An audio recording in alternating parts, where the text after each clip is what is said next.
एक छतरी और हम भी दो। आकाश में काले बादल घिरे हुए थे और ऐसा प्रतीत हो रहा था बारिश जमकर होगी, लेकिन मन ही मन ये भी लग रहा था अभी शुरू तो नहीं हुई है।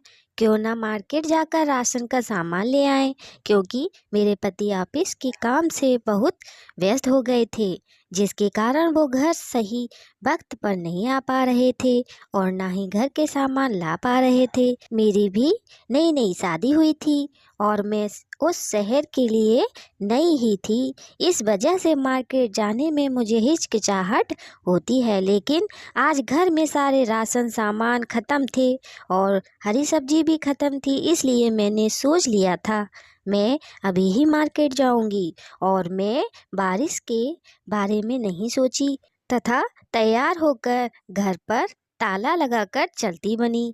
जल्दी जल्दी तेज रफ्तार से मार्केट पहुंची और वहां पर मैंने सारे राशन के सामान और हरी सब्जी खरीदी। जैसे ही मैं सामान खरीद कर आगे बढ़ी, बारिश तेज रफ्तार से होने लगी और मुझे समझ में नहीं आ रहा था मैं क्या करूं।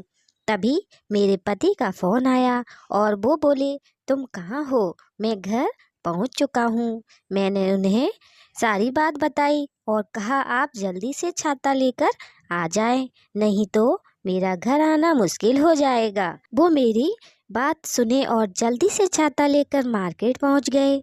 मुझे तो इनको देखकर जान में जान आई। फिर इन्होंने कहा, तुम मुझे सामान दे दो और छतरी पकड़ो तुम। मैंने ऐसा ही किया। इधर बारिश के झटके हम दोनों को पड़ रहे थे। पानी के तेज बूंद हम दोनों के चेहरे और कपड़े पर पड़ रहे थे, इसलिए हम दोनों को ठंड भी बहुत लग रही थी। यही वजह थी कि हम दोनों एक दूसरे के बहुत करीब आ गए थे और हमारे बीच प्रेम के अंकुर भी फूट रहे थे। दोनों एक दूसरे को देख देख कर खुश थे। इन्होंने मेरी तरफ देखा और कहा, मज़ा आ रहा है? मैंने कहा हाँ। इन्होंने कहा, मज़ा तो आएगा ही, क्योंकि एक छतरी और हम भी दो। भीगने दो, जरा भीगने दो। तो दोस्तों, कैसी लगी आज की स्टोरी? कमेंट में बताइएगा और लाइक सब्सक्राइब भी करिएगा।